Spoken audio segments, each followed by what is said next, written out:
BMP TV Professional Update. Habari za wakati huu mtazamaji wetu mpendwa, karibu sana kwenye BMP TV Online, sauti yako ya kweli kutoka moyo Afrika. Ni mimi Bila Pengo Olua. Tunakupongeza na kushukuru kwa kuendelea kutufuatilia kila siku kupitia mitandao yetu ya kijamii. Asante sana kwa uaminifu wenu na endeleeni kutuunga mkono. Usisahau kusubscribe, kulike, kushare na kubonyeza alama ya kengele ili uwe kwanza kupata taarifa zetu mpya mara tu zinapotoka. Ratiba yetu ya matangazo ya habari kutoka BMP TV. Tunauletea taarifa kamili za habari kila siku kwa nyakati zifuatazo: saa 12 asubuhi kwa majira ya Afrika Mashariki. Hii ni sawa na saa 11 asubuhi kwa majira ya Afrika ya Kati. Saa 4 asubuhi Afrika Mashariki ni saa 3 asubuhi Afrika ya Kati. Saa 8 mchana Afrika Mashariki ni saa 7 mchana Afrika ya Kati. Saa 12 jioni Afrika Mashariki ni saa 11 jioni Afrika ya Kati. Na leo Jumapili tarehe 24 Oktoba 2025. Na sasa twende moja kwa moja kwenye mtasari wa habari za leo. DRC. Kanali Eric Ngabo anayejulikana kwa jina la utani Zaire amepoteza maisha katika ardhi ya Jamhuri ya Kidemokrasia ya Kongo baada ya safari ndefu ya kivita iliyoanza katika makundi ya AFDL, RCD, CNDP, M23. Marehemu alikuwa mmoja wa vinara na wapanga mikakati wa makundi la waasi la M23, akiwa naibu wa kamanda Bodwe Nyaguye na mshauri wa karibu wa Sultani Makenga. Kunayo na mengineyo, baki nasi ili kupata kile kinachojiri katika nchi ya Demokrasia ya Kongo na dunia nzima kwa ujumla. Habari kamili. DRC. Katika siku chache zilizopita, macho na masikio ya taifa yameelekezwa upande wa mashariki mwa Jamhuri ya Kidemokrasia ya Kongo, ambako taarifa zenye uzito mkubwa zimeibuka kuhusu kifo cha mmoja wa makamanda waliokuwa wamesababisha taharuki kubwa katika eneo hilo. Kanali Eric Ngabo maarufu kama Zaire. Mtu huyo hakuwa mpiganaji wa kawaida, alikuwa ni askari mwenye historia ndefu iliyofunika karne nzima ya migogoro ya mashariki. Safari yake ilianza katika kundi la FDL, likifuatiwa na RCD, baada ya CNDP, kisha M23, hatimaye M23 kwa zaidi ya miaka 25. Ngabo alihusishwa na migogoro mingi, baadhi yake ikawa na athari kubwa kwa amani ya taifa. Lakini safari hiyo sasa imefika mwisho. Katika ardhi ile ile aliyekuwa akipigania kwa silaha amepoteza maisha, na pamoja naye sehemu kubwa ya kumbukumbu za historia ya mapambano ya wasi mashariki mwa Kongo. Historia ya kivita ya Kanali Zaire. Eric Ngabo alijulikana na wenzake kama Zaire. Alikuwa miongoni mwa kizazi cha kwanza cha wapiganaji waliovuka mipaka ya Kivu hadi Kinshasa wakati wa mapinduzi ya FDL yaliondoa utawala wa Mobutu Sese Seko mwaka 1997. Baada ya vita hivyo, alijiunga na Assemblée Congolaise pour la Démocratie, kundi lililoanzishwa na Kigali wakati wa vita vya pili vya Kongo. Alitambulika kwa akili ya kiusalama, uwezo wa kupanga mashambulizi kwa usahihi na ukakamavu hali ya juu. Kwa watu waliokuwa naye, Ngabo alikuwa mchora ramani wa vita. Alikuwa akiweza kupanga vita vya wiki nzima kwa dakika chache. Baada ya kuporomoka kwa RCD, alihamia kwenye CNDP chini ya uongozi wa Laurent Nkunda, kisha baadaye akaingia M23 ambalo liligeuka kuwa jina kubwa zaidi la uasi mashariki mwa Kongo. Katika kundi hilo alishika nyadhifa kadhaa muhimu, akiwa naibu kamanda Bodwe Ngaruye na baadaye mshauri wa ulinzi na operesheni maalum wa Sultani Makenga.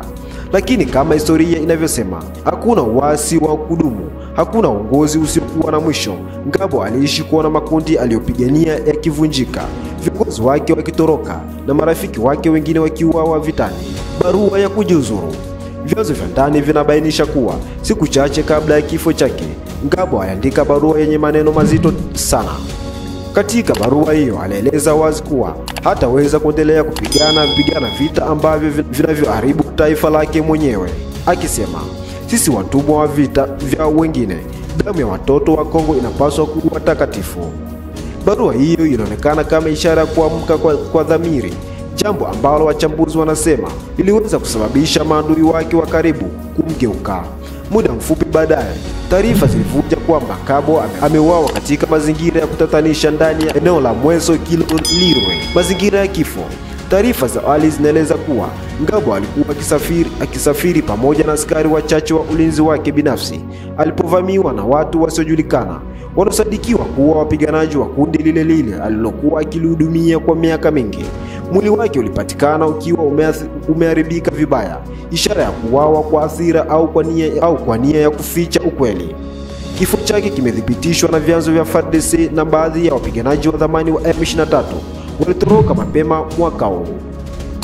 Wapiganaji na mgogoro mashariki. Kifo cha Kanali Zaire kinakuja wakati ambapo operesheni za kijeshi mashariki mwa Kongo zimechukua kasi mpya. Jeshi la taifa FARDC likishirikiana na wapiganaji wa Wazalendo limefanikiwa kurejesha maeneo kadhaa yaliyokuwa yakidhibitiwa na wasi. Katika matukio ya karibuni, maeneo ya Kabare, Kale na sehemu za Masisi yameripotiwa kurejea chini ya udhibiti wa serikali. Kupotea kwa mmoja wa makamanda wakuu wa M23 kunachukuliwa kama ishara ya kuyumba kwa kundi hilo ambalo kwa muda mrefu limekuwa likihusishwa na ushawishi kutoka nje ya mipaka ya Kongo, hususan Rwanda. Athari za kisiasa na kijamii. Kwa wachambuzi wa masuala ya usalama, tukio hili linaweza kubadilisha kabisa taswira ya mgogoro wa mashariki.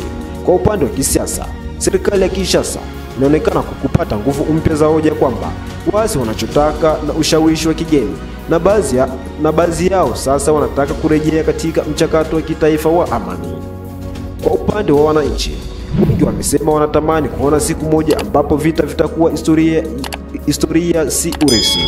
Katika mitaa ya Goma, Bukavu na Kindu, watu wameonekana wakijadili kifo cha Ngabo kwa hisia tofauti, wengine wakiona kama mwanga mpya wa amani, wengine wakihofia kulipuliwa kwa mashambulizi ya kulipiza kisasi.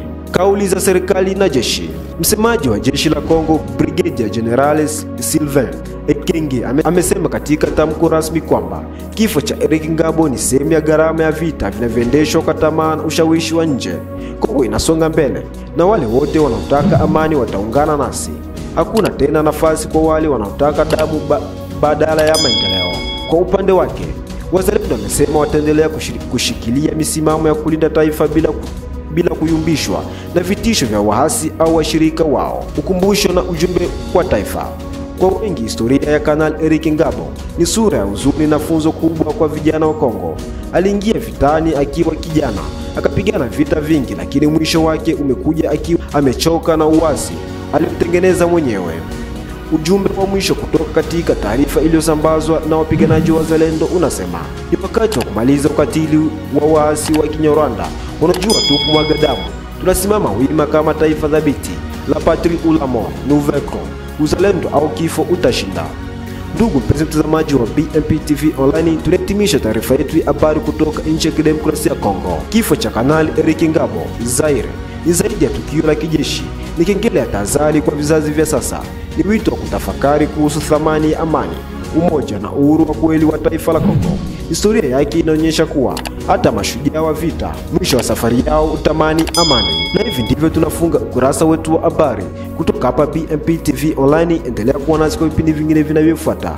Usisahau kusubscribe, kulike, kushare na comment ili uwe kwanza kupata updates zetu zenye uhakika na zenye kuaminika zaidi. Kwa niaba ya timu zima utayarishaji, ni mimi Bila Pengo Ulua. Tukutane majira ya saa 12 jioni, majira ya Afrika Mashariki.